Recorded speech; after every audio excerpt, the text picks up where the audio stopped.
जय हिंद दोस्तों, let's study 41 में आप लोगों का स्वागत है। मैं हूं घनश्याम यादव। दोस्तों, मेरे द्वारा आप लोगों को ऑल कंपटीशन से संबंधित प्रश्नों को हल कराया जा रहा है, जिसमें सबसे पहले मेरे द्वारा आप लोगों को भारत का प्राचीन इतिहास पूरा हमारे द्वारा समाप्त कर दिया गया है। और दोस्तों, अब हम भारत का प्राचीन इतिहास का रिविजन करा रहे हैं, जिसमें आज हमारा चैप्टर होगा भाग 4, भारत का प्राचीन इतिहास रिविजन भाग 4 होगा।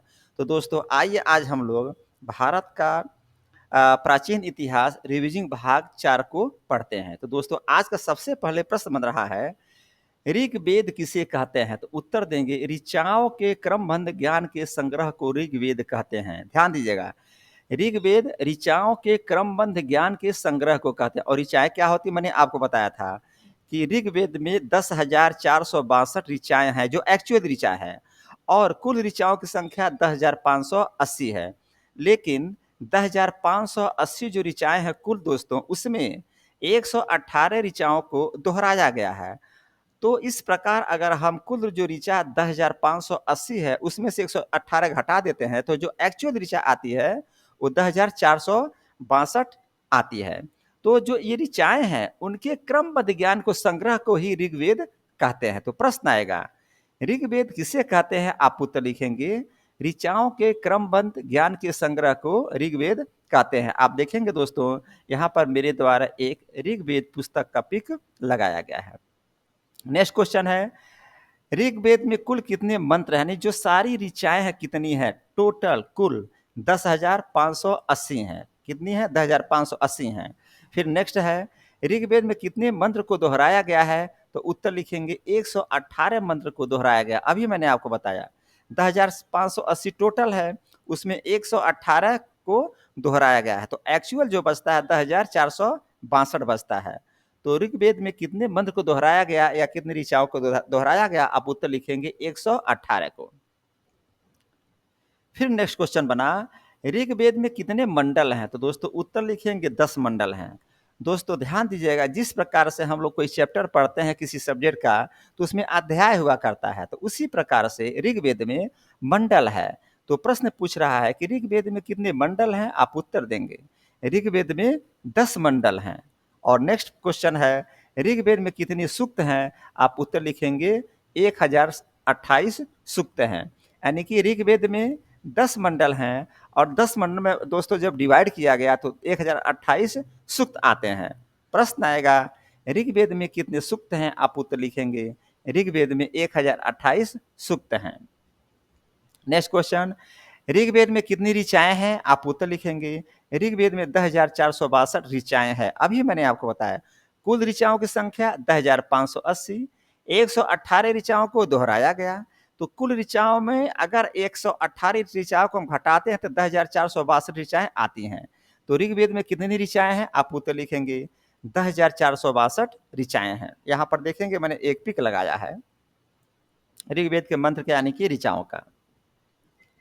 नेक्स्ट क्वेश्चन है कि ऋग्वेद में इंद्रदेव को कितनी ऋचाएं समर्पित हैं? आप उत्तर देंगे 250 ऋचाएं। यानी कि जो ऋग्वेद में 10,462 ऋचाएं हैं, उनमें से 250 ऋचाएं इंद्रदेव को समर्पित है। और ये भी ध्यान दीजिएगा, 10,462 जो ऋचाएं हैं दोस्तों, 250 ऋचाएं सबसे अधिक ऋचाएं इंद्रदेव को ही समर्पित है। इससे अधिक ऋचाएं किसी भी देवता को समर्पित नहीं है।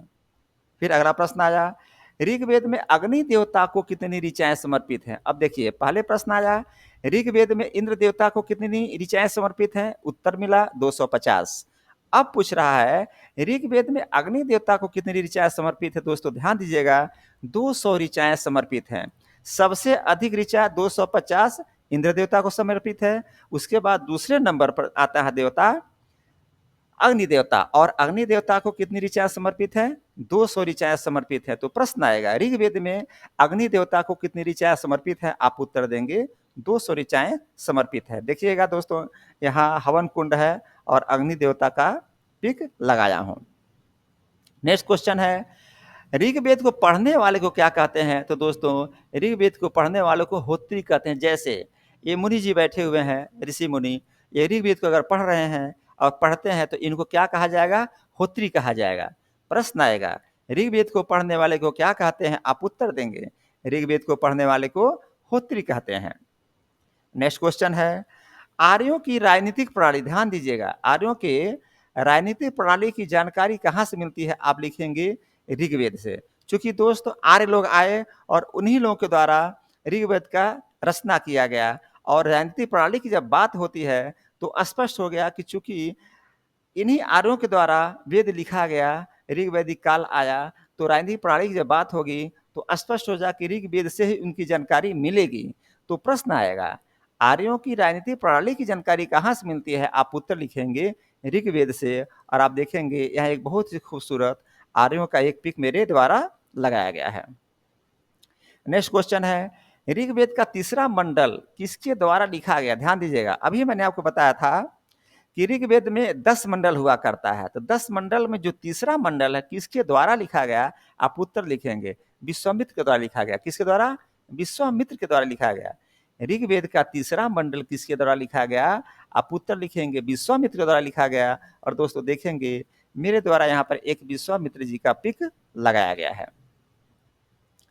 ऋग्वेद के तीसरे मंडल में किसका वर्णन किया गया है? तो दोस्तों गायत्री मंत्र का वर्णन किया गया। ध्यान दीजिएगा, ऋग्वेद का तीसरा मंडल विश्वामित्र के द्वारा लिखा जा रहा है, और तीसरे मंडल में किसका वर्णन किया गया था? आप उत्तर देंगे गायत्री मंत्र का वर्णन किया गया है। देखेंगे माता गायत्री का मेरे द्वारा यहाँ पर एक पिक लगाया गया। अब मैं फिर कहूँगा, पिक मेरे द्वारा इसलिए लगाया जाता है कि जब आप पिक देखेंगे तो दोस्तों दिमाग में बैठ जाएगी पिक, और आपको उत्तर नहीं भूलेगा, यानी ध्यान से नहीं उतरेगा।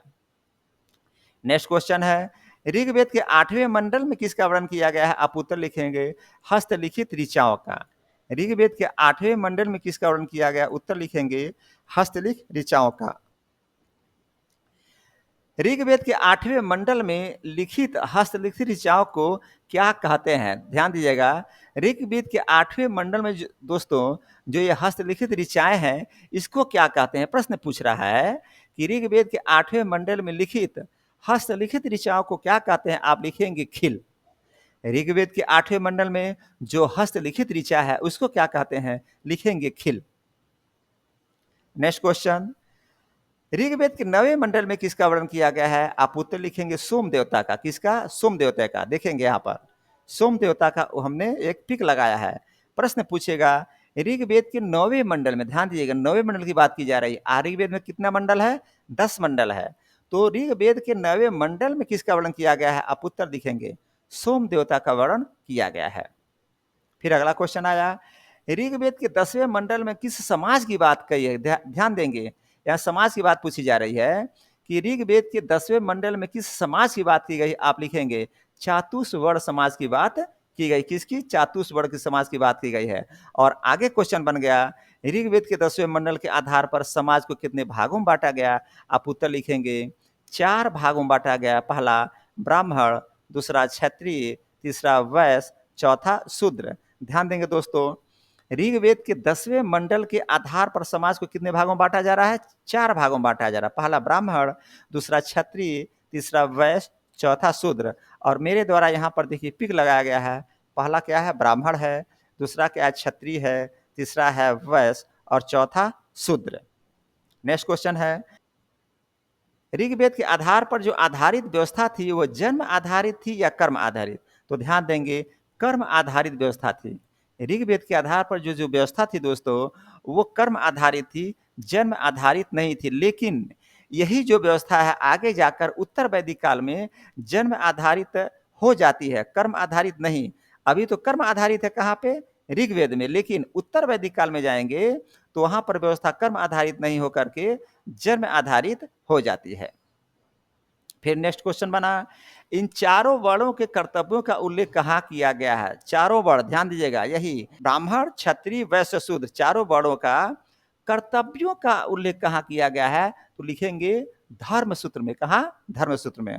प्रश्न आएगा इन चारों वर्णों के कर्तव्यों का उल्लेख कहाँ किया गया है? आप उत्तर लिखेंगे धर्म सूत्र में। तो दोस्तों आज का चैप्टर यहीं पर समाप्त होता है, और मैं कहूँगा कि दोस्तों मैं हर चैप्टर के साथ एक लिंक डाल रहा हूँ। कहाँ पर? डिस्क्रिप्शन में। आप लोग जाएंगे डिस्क्रिप्शन में और वहाँ पर लिंक पर क्लिक करेंगे, और ऋग्वेद की पूरी जानकारी आपको वहाँ पे मिलेगी, पूरे चैप्टर की जानकारी मिल जाएगी, ज़रूर उसको आप लोग पढ़ लेंगे। इसलिए रिवीजन कराते समय मेरे द्वारा डिस्क्रिप्शन में एक लिंक डाला जा रहा है, आज के सब्जेक्ट से संबंधित यानी जो मैं पढ़ा रहा हूँ, उस दिन के सब्जेक्ट से संबंधित लिंक मैं डाल रहा हूँ, जो कि मैं पढ़ा चुका हूँ आप लोगों को भारत का प्राचीन इतिहास में। तो लिंक पर क्लिक करेंगे, पूरा चैप्टर पढ़ेंगे।